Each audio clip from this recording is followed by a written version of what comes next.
Freelancing பண்ணும்போது என்னோட full time ஜாபை விட அதிகமாக நான் ஃப்ரீலான்சிங் ப்ராஜெக்ட்ஸில் சம்பாதிக்க ஆரம்பிச்சேன். அதனால என்னோட 9 to 5 ஜாபை நான் குவிட் பண்ணிட்டேன். ஒரு நாள் நான் வந்துட்டு ஃபுல் டைம் ஜாப் பண்ணிட்டு இருக்கும்போதே ஃப்ரீலான்சிங் ப்ராஜெக்ட்ஸும் நிறைய பண்ணிட்டு இருந்தேன்.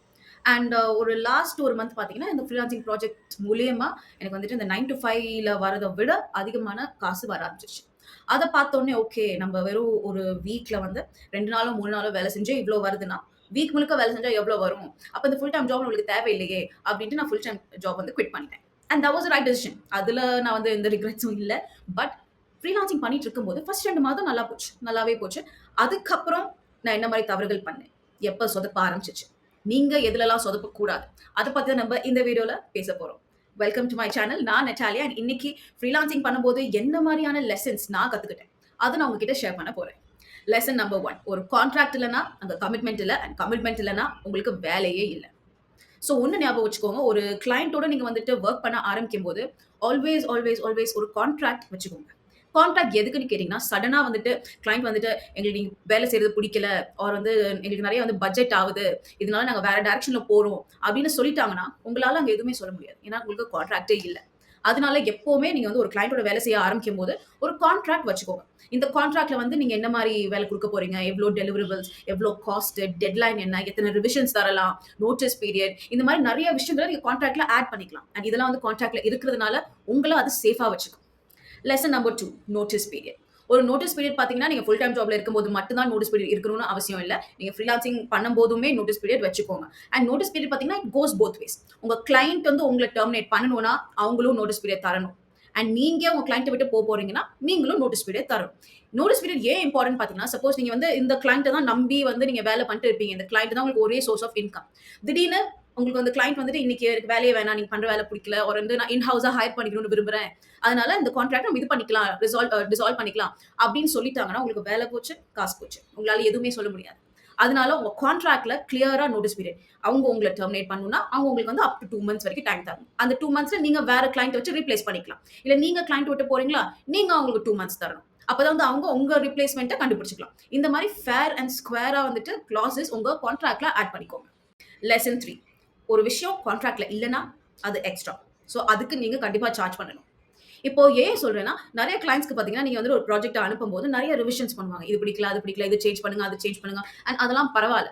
அவங்க குடுக்குற சேஞ்ச், அவங்க குடுக்குற ரிவிஷன்ஸ்லாம் வந்து உங்களுக்கு 2 நிமிஷத்துலருந்து 10 நிமிஷத்துக்குள்ள எடுக்குறதுன்னா, நீங்க வந்து ஃப்ரீயா பண்ணலாம்.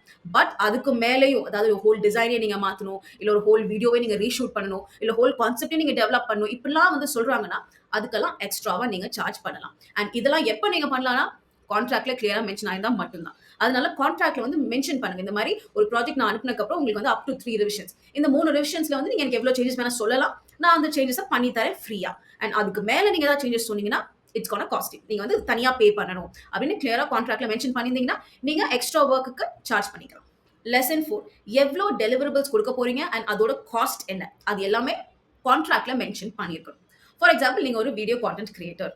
உங்களுக்கு வந்துட்டு இப்போ ஒரு வீக்ல வந்து கிளையண்ட் என்ன சொல்லியிருக்காங்கன்னா, 5 வீடியோ நீங்க குடுக்கணும். 5 வீடியோவோட டியூரேஷன் வந்து இவ்வளோ. அந்த டியூரேஷன்க்கு இந்த மாரி எடிட்டிங். அந்த எடிட்டிங்க்கு இவ்ளோ காஸ்ட் அப்படின்றத நீங்க கான்ட்ராக்ட்ல மென்ஷன் பண்ணியிருக்கணும். இல்ல நீங்க வந்து லோகோ டிசைன்ஸ் பண்றீங்க. லோகோ டிசைன்ஸ் பண்ணி நீங்க குடுத்துட்டீங்க. அதுக்கு எத்தன தடவ உங்க ரிவிஷன் பண்ணலாம்? First 3 revision free. அந்த 3 ரிவிஷன்ல இந்த லோகோல உங்களுக்கு என்னலாம் டிசைன் மாத்தணும், எப்படிலாம் வேணும் அதெல்லாம் அவங்க வந்து சஜெஸ்ட் பண்ணலாம். அந்த 3வது ரிவிஷன் முடிஞ்சிருச்சு அப்படின்னா, அதுக்கப்புறம் நீங்க எக்ஸ்ட்ரா சார்ஜ் பண்ணணும். அண்ட் இந்த மாரியான எல்லா டீட்டெயில்ஸையும் நீங்க வந்து கான்ட்ராக்ட்ல மென்ஷன் பண்ணியிருக்கணும். ஏன்னா சில கிளையண்ட்ஸ் என்ன நினைப்பாங்கன்னு பார்த்தீங்கன்னா, சின்ஸ் நீங்க அவங்களுக்கு வொர்க் பண்றனால, ஃபர்ஸ்ட் ஆஃப் ஆல் உங்க 24 ஹவர் பை 7 டைம் வந்து அவங்களோடது. நீங்க வேலை பண்ணும்போது அவங்க எவ்ளோ சேஞ்சஸ் வேணா சொல்லலாம், எவ்ளோ ரிவிஷன்ஸ் வேணா பண்ணலாம். எதுக்குமே வந்து நீங்க எல்லாத்துக்குமே தலையாட்டணும் அப்படின்னு தான் வந்து எக்ஸ்பெக்ட் பண்ணுவாங்க. ஆனா நீங்க இங்க வந்துட்டு உங்க டைம், உங்க எஃபோர்ட் அத பத்தி நீங்க யோசிக்கணும். அதனால கிளியரா ஸ்டார்ட்டிங்லயே கேட்டுக்கோங்க எந்த மாரி வேணும்ன்ட்டு. அந்த மாரி ப்ராஜெக்ட்ட குடுத்துட்டு, அதுக்கப்புறம் அவங்க ஏதாவது வேணும் ரிவிஷன்ஸ் வேணும்னா பண்ணிக்கலாம். 3 ரிவிஷன் ஃப்ரீ. அப் டூ 3 ரிவிஷன். அதுக்கு மேல ஏதாவது கேட்டாங்கன்னா, எக்ஸ்ட்ரா சார்ஜ். அண்ட் டெலிவரபிள்ஸும் இவ்ளோ டெலிவரீஸ்க்கு இவ்ளோ காஸ்ட். இதுக்கு மேல போனா எக்ஸ்ட்ரா காஸ்ட். இந்த மாரி டைப்புக்கு இந்த காஸ்ட். அது எல்லாத்தையுமே மென்ஷன் பண்ணுங்க கான்ட்ராக்ட்ல. ஃபைனலி லெசன் நம்பர் 5 ஒரு ரீட்டெய்னர் காஸ்ட் அப்படின்றத வந்துட்டு நீங்க உங்க கான்ட்ராக்ட்ல ஆட் பண்ணுங்க. ரீட்டெய்னர் காஸ்ட் என்னன்னு பார்த்தீங்கன்னா, அப் ஃப்ரண்டா நீங்க கிளையன்ட் கிட்ட இருந்து வாங்குற ஒரு அமௌண்ட். அது வந்து 30%லேருந்து 60% வரைக்கும் இருக்கலாம். இப்போ வந்து பேசிக்கலி இது வந்து ஒரு ப்ராஜெக்ட் அட்வான்ஸ் அமௌண்ட்னு கூட சொல்லலாம். இந்த அட்வான்ஸ் அமௌண்ட் வந்து நீங்க ஆஃப் கோர்ஸ் நீங்க வந்து உங்க ப்ராஜெக்ட் வந்து முடிச்சு குடுக்குறதுக்கு யூஸ் பண்ணலாம். ஃபார் எக்ஸாம்பிள் நீங்க ஒரு வீடியோ கான்டென்ட் கிரியேட்டர். நீங்க வந்து ஒரு வீடியோ டெலிவர் பண்ணணும். ஒரு 10 வீடியோ டெலிவர் பண்ணணும் அப்படின்னா, ஸ்டார்ட்டிங்ல வந்து நீங்க ஸ்டுடியோ புக்கிங்க்கு காஸ்ட் ஆகும். உங்க கேமரா க்ரூ இல்ல புரொடக்ஷன் க்ரூ புக் பண்ணதுக்கு காஸ்ட் ஆகும். இல்ல ஏதாவது எக்ஸ்ட்ரா காஸ்ட் கண்டிப்பா வரும். அந்த மாரி காஸ்ட் வந்து உங்களுக்கு லாஸ்ல இல்லாம உங்க பாக்கெட்ல இருந்து போகாம நீங்க வந்து ஒரு அட்வான்ஸ் பேமெண்ட் மாரி, ஒரு ரிட்டெய்னர் ஃபீ மாதிரி உங்க கிளையண்ட்ஸ்ட்ட இருந்து வாங்கிட்டீங்கன்னா, நீங்களும் சேஃப். உங்க கிளையண்ட்ஸ் வந்து ஓகே பணம் குடுத்தாச்சு. சோ அவங்க வேலைய முடிச்சு குடுப்பாங்க. மீதி அமௌண்ட் நம்ம குடுக்கணும். அது டெலிவர் ஃபுல்லா வந்து ப்ராடக்ட் டெலிவர் பண்ணதுக்கு அப்புறம் இந்த அமௌண்ட் குடுத்துடலாம் அப்படின்ற ஒரு இது அவங்களுக்கு இருக்கும். அதனால எப்பவுமே ஒரு கான்ட்ராக்ட்ல வந்துட்டு ரிட்டெய்னர் ஃபீ வச்சுக்கோங்க. இதுவரைக்கும் நான் வந்து கிளையண்ட்ஸ்ட்ட ரிட்டெய்னர் ஃபீ வாங்குனது கிடையாது. அண்ட் ஒரு கிளையண்ட் கிட்ட நான் கேட்டேன் இந்த மாரி ஏன்னா அது பெரிய ப்ராஜெக்ட் காஸ்ட். ஐ திங்க் ஒரு 80,000 அந்த ப்ராஜெக்ட்டே. சோ அதுக்கு வந்துட்டு ஒரு அப்ஃபிரண்ட் பேமெண்ட் தாங்க அப்படின்னு கேட்டிருந்தேன். அண்ட் அவங்க தரல. அவங்க தரல. பட் அந்த கிளையன்ட்ட வந்து நான் முன்னாடியே வொர்க் பண்ணியிருக்கேன் அவங்க கூட சின்ன சின்ன ப்ராஜெக்ட்ஸ்க்கு. சோ அவங்கள ட்ரஸ்ட் பண்ணலாம்னு எனக்கு தெரியும். அதனால நான் வந்து ஓகே ரிட்டெய்னர் ஃபீ இல்லாமலே அந்த ₹80,000 ப்ராஜெக்ட் வந்து பண்ணி குடுத்தாச்சு. அதுக்கப்புறம் கரெக்ட்டா பே பண்ணிட்டாங்க. பட் நடுவுல நெறைய பிரச்சனைகள் வந்துச்சு. அவங்களுக்கு வந்துட்டு பண்ணி குடுத்த வீடியோஸ்ல வந்து சவுண்ட் வந்து பிடிக்கல. அப்புறம் வந்து பேக்கிரவுண்ட் மாத்த சொன்னாங்க. லைட்ஸ் கொஞ்சம் டிஃபரெண்ட்டா வைக்க சொன்னாங்க. இந்த மாரி நெறைய இது வந்துட்டு ஷூட் பண்ணி முடிச்சதுக்கு அப்புறம் சொன்னாங்க. சோ அங்க எனக்கு என்ன காஸ்ட் ஆச்சுன்னா, ஃபர்ஸ்ட் நான் ஆல்ரெடி ஸ்டுடியோ புக் பண்ணி ஷூட் பண்ணி குடுத்தாச்சு. அதுக்கப்புறம் இதெல்லாம் சொல்றது. சோ இப்போ அவங்க எல்லாமே சொல்றது எல்லாமே நான் எக்ஸ்ட்ரா மறுபடியும் ஸ்டுடியோ புக் பண்ணி, புரொடக்ஷன் டீம் மறுபடியும் புக் பண்ணி நான் எல்லாமே ஸ்கிராட்ச்ல இருந்து பண்ணணும். சோ எனக்கு அங்க லாஸ் தான்.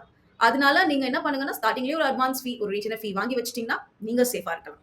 ஃப்ரீலான்சிங் பார்த்தீங்கன்னா, உங்களுக்கு நெறைய ஃப்ரீடம் தரும். அண்ட் ஒண்ணு ஞாபகம் வச்சுக்கோங்க. ஒரு ஃப்ரீலான்சரா இருக்கீங்கன்னா, நீங்க ஒரு பிசினஸ் மேன். நீங்க ஒரு பிசினஸ் வுமன். ஏன்னா நீங்க ஒரு ஆளா 5 பேரோட வேலைய பண்ண போறீங்க. அது வந்துட்டு கிளையன்ட் ஆன்போர்டிங்கா இருக்கலாம். இல்ல வந்து கிளையன்ட் அக்விசிஷனா இருக்கலாம். இல்ல வந்துட்டு ஆன்போர்ட் பண்ணதுக்கு அப்புறம் அவங்களுக்கு வந்து நீங்க பிட்ச் பண்றது. கான்டென்ட் ஸ்ட்ராட்டஜி, அப்புறம் ஒரு பிளான் கிரியேட் பண்றது, அப்புறம் உட்காந்து கான்டென்ட் கிரியேட் பண்றது, அப்புறம் ஃபைனலா வந்து கான்டென்ட் போஸ்ட் பண்றது, சோசியல் மீடியா மேனேஜ்மென்ட். இந்த மாரி நெறைய வேலைகள நீங்க ஒரு ஆளா பண்ண போறீங்க. If you are a content creator or a social media manager. மித்த இண்டஸ்ட்ரீஸ்க்கு வேற மாரி இருக்கும். யுஐ, யுஎக்ஸ் டிசைனர்னா நீங்க தான் டிசைன் பண்ணி, கோடிங் பண்ணி, ஃபுல் ப்ராஜெக்ட்ட கம்ப்ளீட் பண்ணி வெப்சைட்டா குடுக்க போறீங்க.